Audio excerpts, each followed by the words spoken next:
Queridos, antes de darmos início, eu quero pedir algo para você.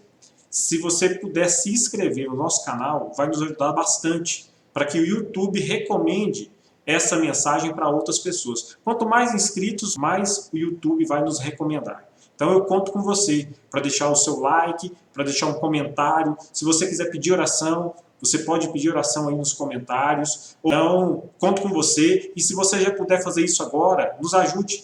Inscreva-se no canal. Tá bom? Muito obrigado a você e que Deus te abençoe pela tua disposição. Nós vamos ao Ministério da Palavra e eu quero começar com vocês.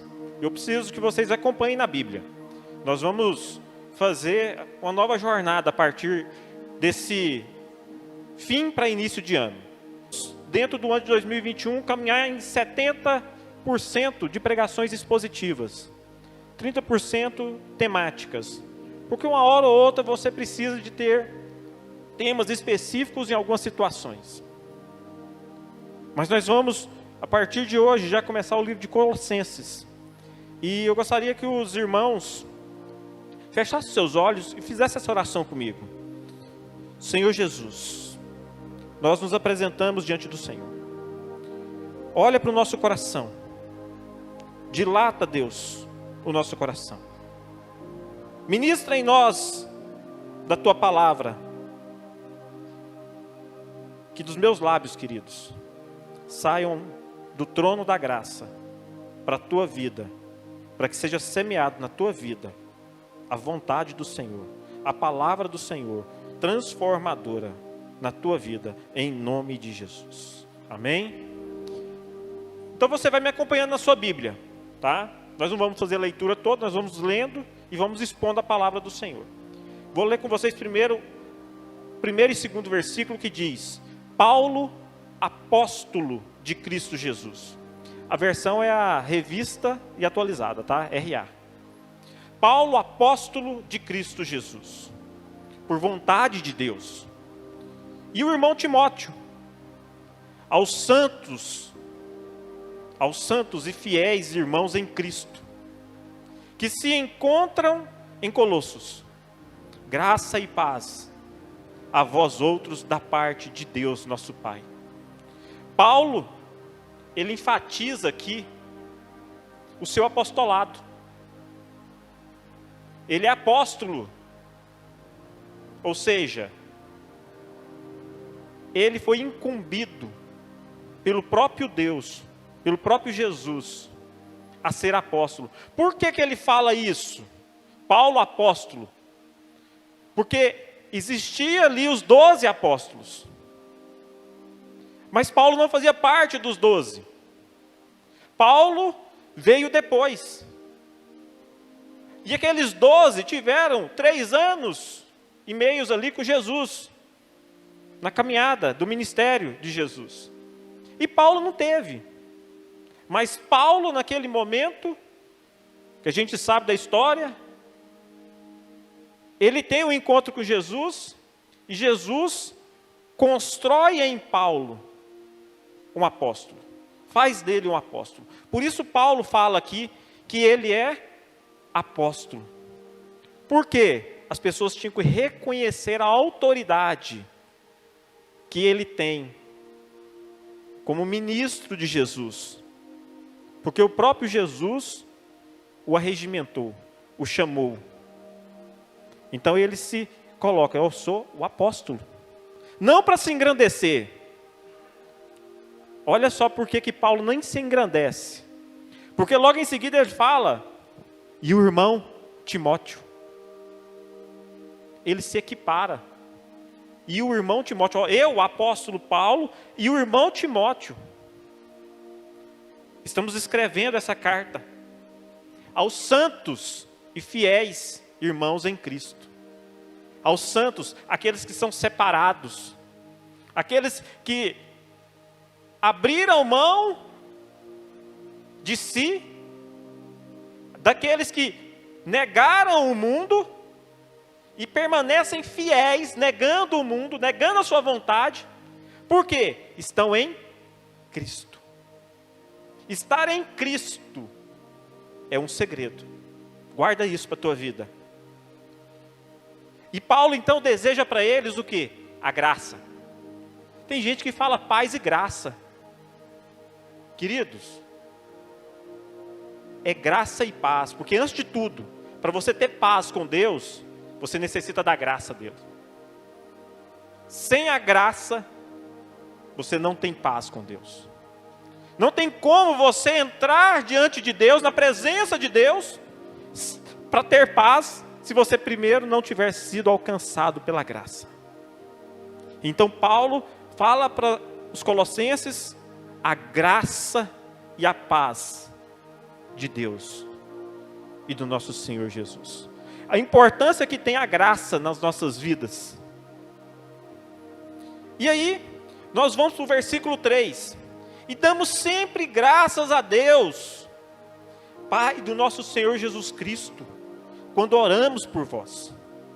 Desde que ouvimos da vossa fé em Cristo Jesus e do amor que tendes para com todos os santos, por causa da esperança que vos está preservada nos céus, da qual antes ouviste pela palavra da verdade do Evangelho, que chegou até vós, como também em todo o mundo está produzindo fruto e crescendo. Tal acontece entre vós desde o dia em que ouvistes e entendestes a graça de Deus na verdade, segundo fostes instruídos por Epáfras, nosso amado conservo, e quanto a vós outros, fiel ministro de Cristo, o qual também nos relatou do vosso amor no Espírito. Aqui, nós vemos agora Paulo orando e pedindo a Deus pela igreja de Colosso. E você vê aqui Paulo mencionando Epáfras. Paulo, quando ele escreve a carta aos Colossenses, ele estava preso em Roma.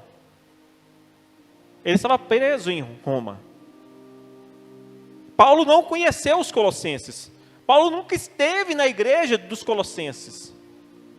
Parece que ele fala com tanta intimidade, é como se ele tivesse plantado aquela igreja. Não, mas o pastor daquela igreja era Epáfras. Paulo, a história nos conta que Epáfras pode ter conhecido Paulo em Éfeso, e a partir dali Epáfras leva o evangelho para Colosso, para Laodiceia, para aquela região ali próxima.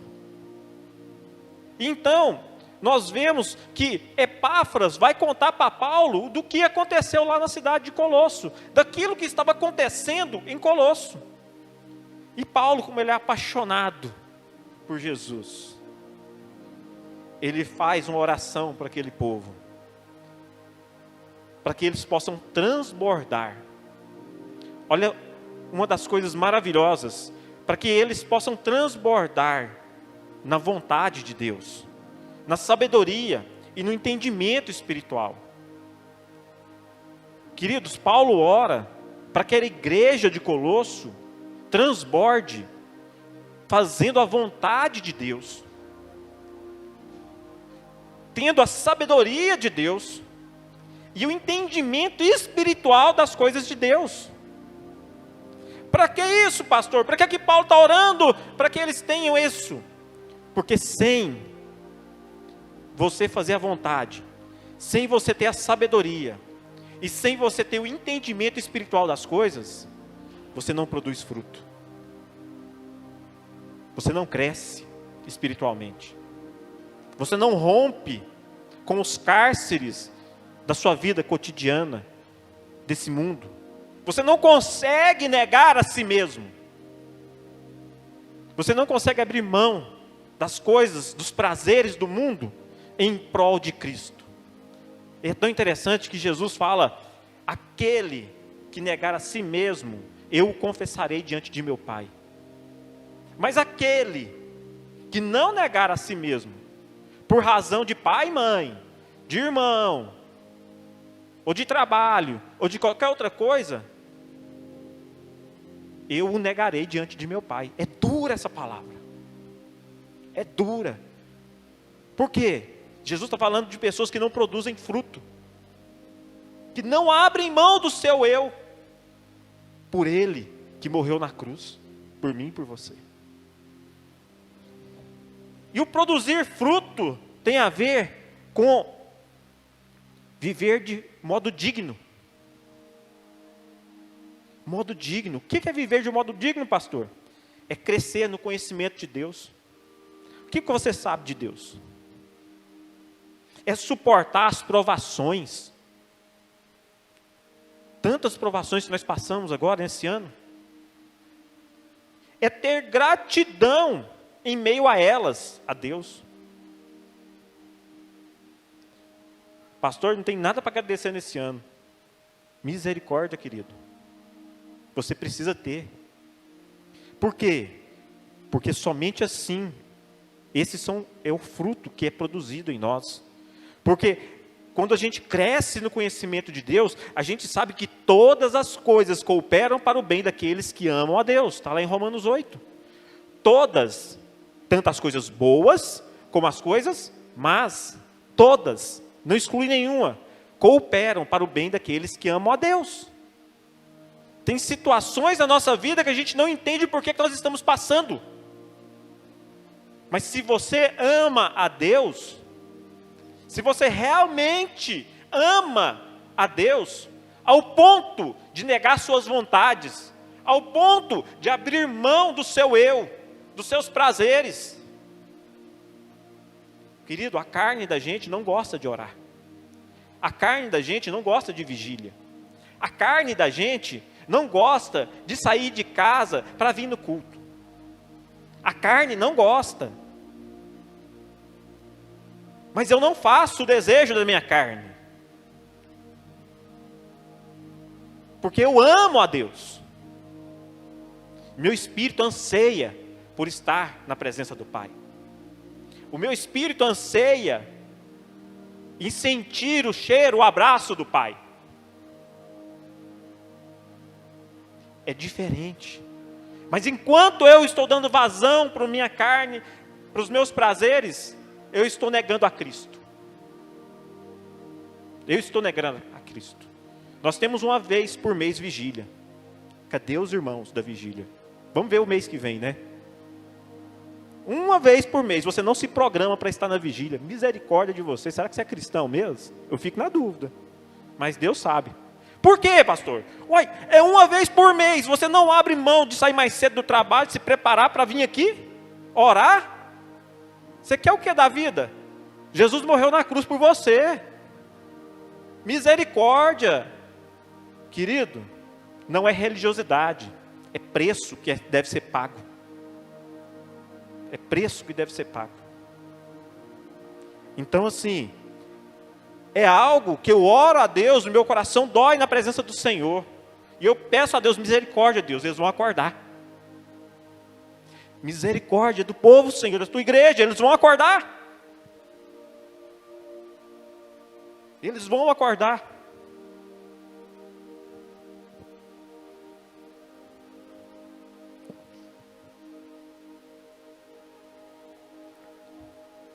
Versículo 9 diz assim, ó.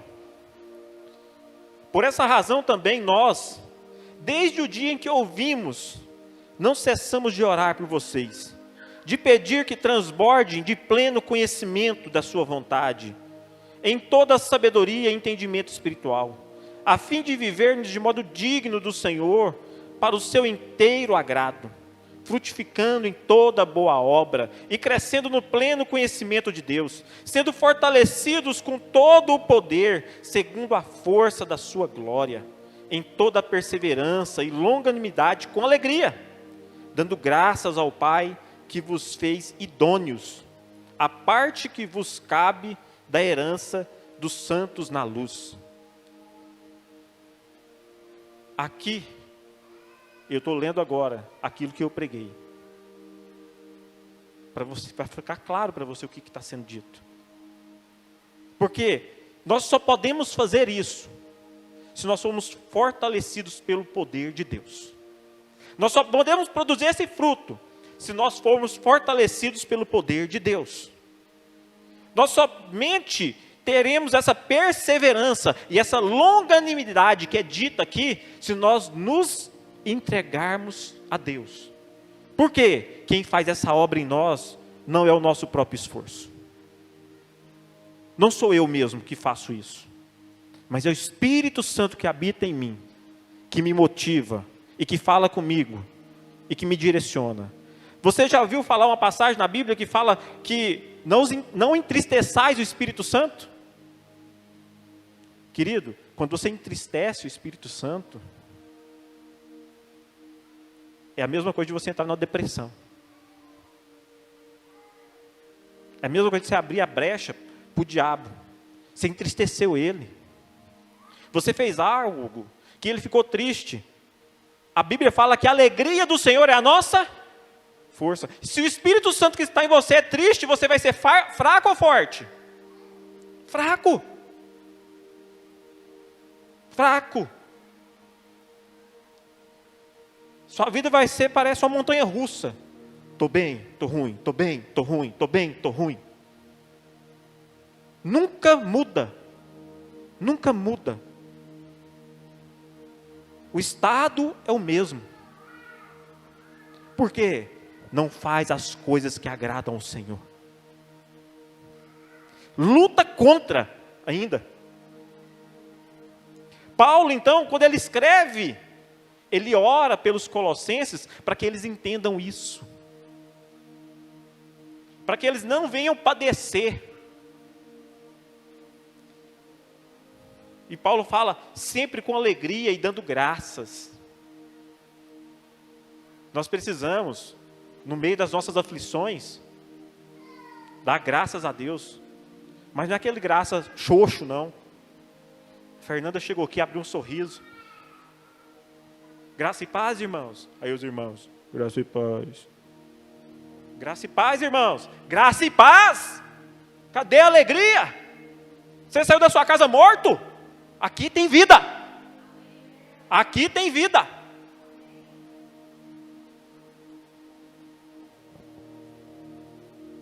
É Deus quem nos faz idôneos. A palavra de Deus diz.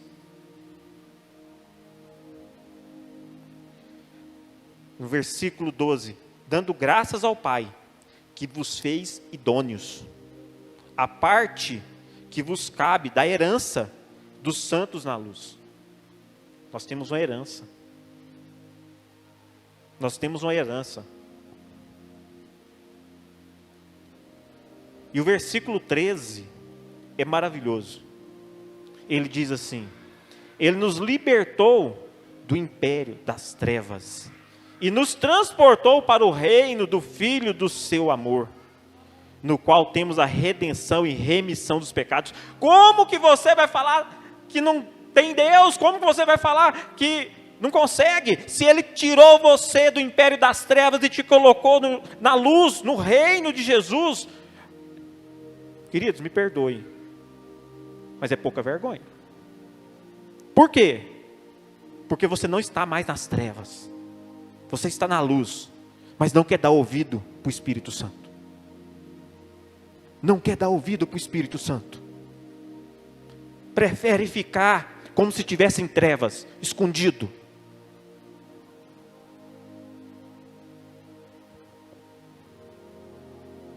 E eu quero pensar com você.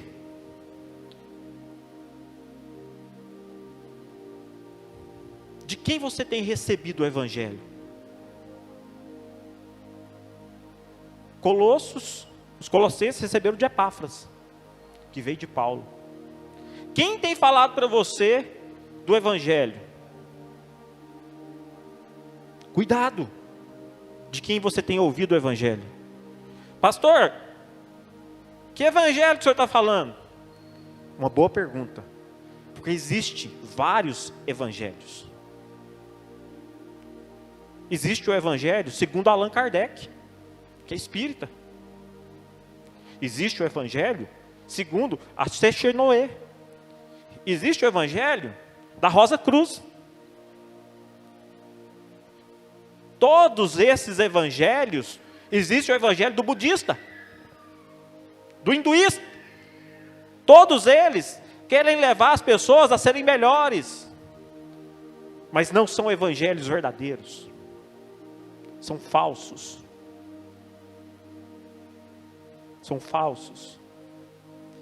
Quem você tem ouvido? Nós estamos agora numa onda de introdução novamente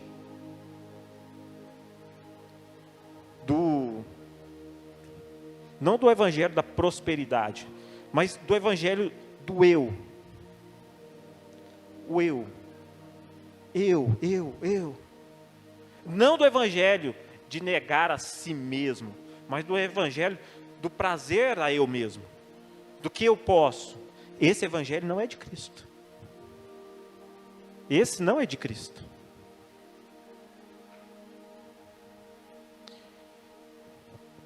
Então, de quem você tem recebido o evangelho? Cuidado com o que você ouve na internet. Cuidado com o que você assiste na internet.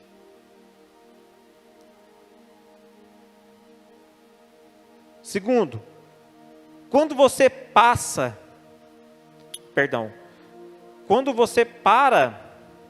sua vida, do que você é grato? Quando você para, eu parei hoje, terminou meu dia, do que eu posso ser grato? O que eu tenho para agradecer? Se você falar para mim, pastor, não tem nada para agradecer, tem algo errado. Tem algo errado.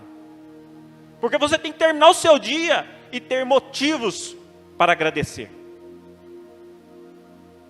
Você precisa de ter motivos para agradecer. Porque a palavra fala: sejam fortalecidos com todo o poder, da força da sua glória, em toda a perseverança, longanimidade, com alegria, dando graças ao Pai. Dando graças ao Pai. Por quê? Se eu não tenho nada, é porque eu não estou sendo fortalecido. Se eu não estou tendo nada para dar graça, é porque eu não estou vivendo essa perseverança e eu não estou sendo longânimo. Eu preciso ter motivos de gratidão.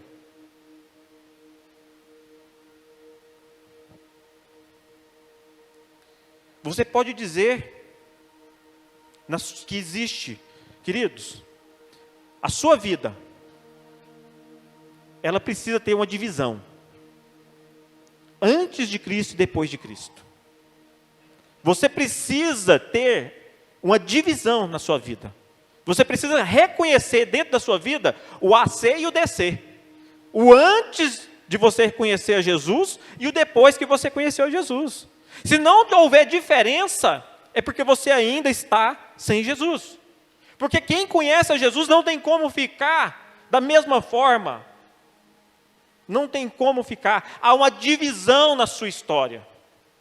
Quando você se encontra com o Cristo da cruz, que derramou seu sangue por mim e por você, há uma divisão na nossa história. Eu não sou mais aquele mesmo homem antes de conhecer a Cristo. Eu mudo. Eu sou uma nova pessoa.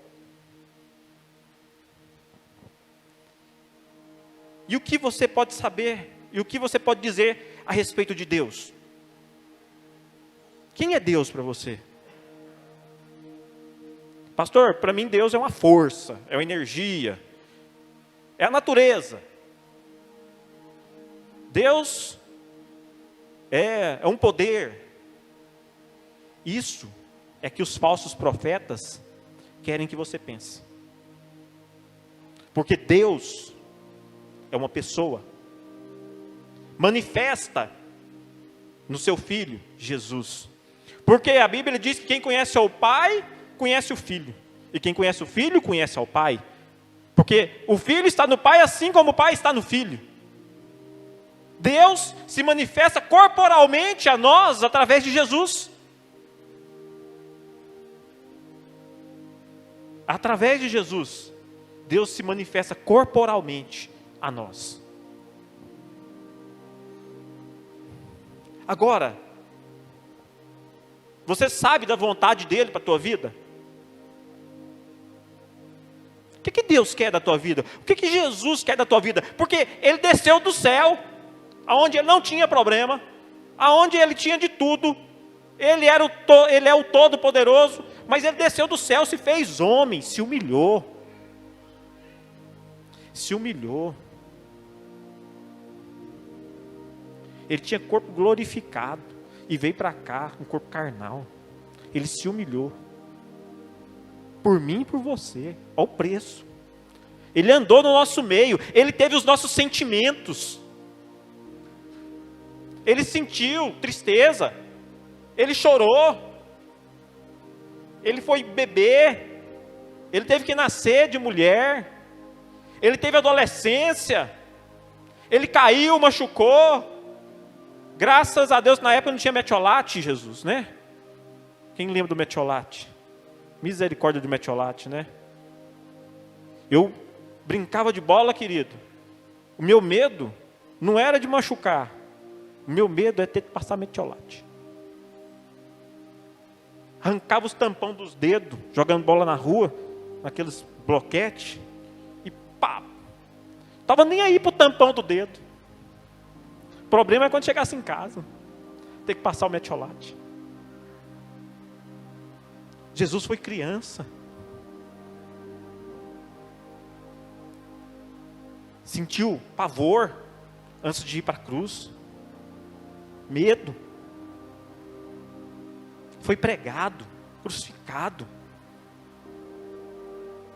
Por amor de nós. E o que você tem feito da vontade dele para a tua vida?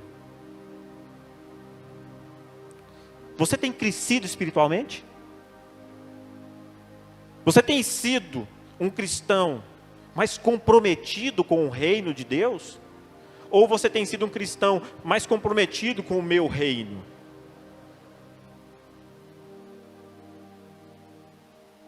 Porque quando eu me comprometo com o reino de Deus, Deus se compromete comigo. Mas quando eu busco apenas meus próprios interesses,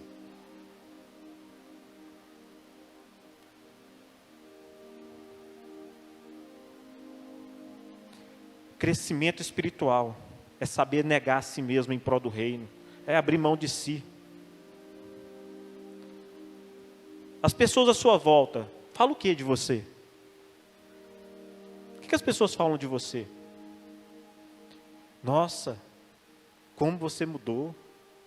Onde é que você está indo? O que você está fazendo? Está fazendo terapia? O que foi? Para as mulheres, seu marido está deixando uma nota de 200 todo dia. Você ficar feliz desse jeito, radiante. Já pensou, mulheres? O marido deixar uma nota de 200 todo dia no criado mudo lá. Todo dia, uma nota de 200. Caminhos que está sonhando ali, Rodrigo. Todo dia uma notinha de 200. Já pensou que alegria que não é? Wesley, todo dia uma nota de 200 para a Ada. Não gera um êxtase assim? Não é isso? Então, o que as pessoas falam de você quando elas te veem? Como você está mudado? Parece que você ganhou uma nota de 200 hoje. Ou elas falam assim, nada, normal. Queridos, se você tem Jesus, você não é normal. Você não é normal. Se você tem crescimento espiritual na tua vida, se você tem buscado a presença de Deus, se você tem se comprometido com o reino de Deus, o seu semblante é outro.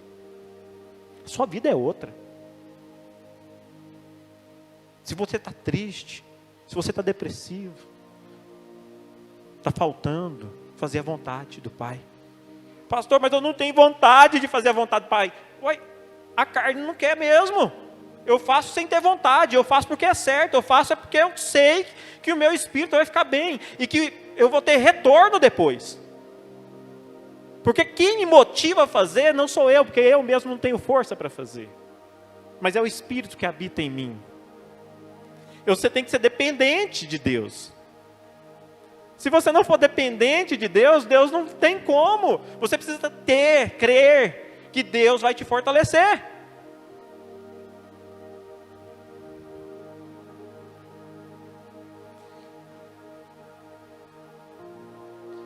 Você tem alguém que te instrui na fé, que te faz crescer? Epáfras tinha Paulo. Timóteo tinha Paulo. Paulo teve Barnabé.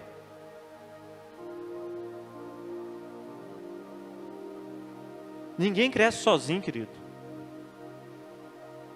Provérbios fala: com o ferro se afia o ferro, assim como o irmão prepara o outro irmão. A gente chama de discipulado.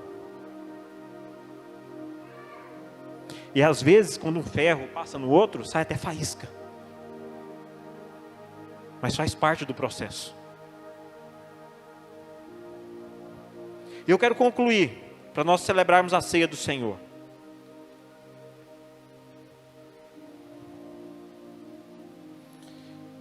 Pensando com você que nada, mas nada do que nós possamos vir a fazer vai resolver os nossos problemas se nós fizermos com esforço próprio. Você precisa depender de Deus. Vamos entender. Eu preciso ficar bem com a minha saúde. Eu faço atividade física, eu me alimento bem, mas nada muda. Faltou o ingrediente. O reino. Porque você pode ter tudo isso. Você pode ter dinheiro, você pode ter casa boa, você pode ter carrão, você pode ter o melhor personal, você pode ter a melhor nutricionista, você pode ter tudo. Durante um tempo vai funcionar, mas depois você vai ver que vai dar em nada. Por quê? O vazio chega. No seu coração é como um quebra-cabeça. Tem um lugar nele que só o Espírito Santo pode preencher e completar o que está faltando. E você somente terá isso quando você entrar na plenitude de Deus. Quando você verdadeiramente se entregar. Porque eu creio, você é cristão.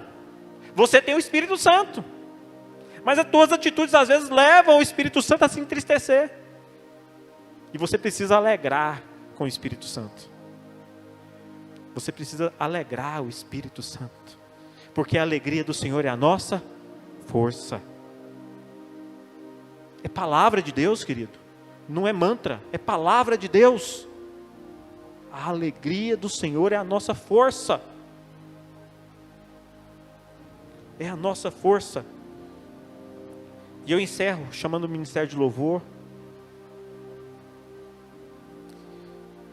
E nós vamos dar continuidade a essa palavra, o Messias exaltado, tá? No próximo domingo. Aí vai ser a parte 2, onde nós vamos estar falando do caráter de Cristo e a comissão que Cristo dá a cada um de nós. O que Ele nos comissiona, como Ele quer que nós andemos. E eu preciso que você reflita nessa palavra. Não